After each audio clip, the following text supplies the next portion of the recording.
بسم اللہ الرحمن الرحیم۔ آپ دیکھ رہے ہیں پاک ایکسکلوسیو ٹی وی۔ افغانستان بغیر کسی خون خرابے کے فتح۔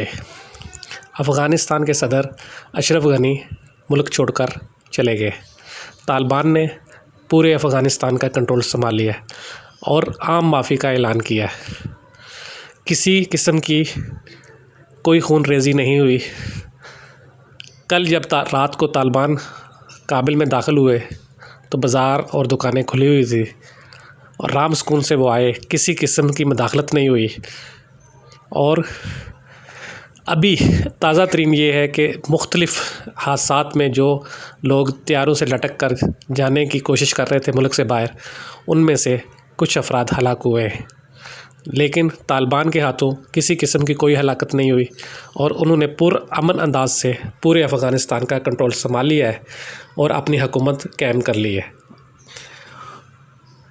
دنیا بھر کا فرض بنتا ہے کہ وہ طالبان کی اس فتح کو قبول کرے اور افغانستان کی نئی حکومت کو تسلیم کرے۔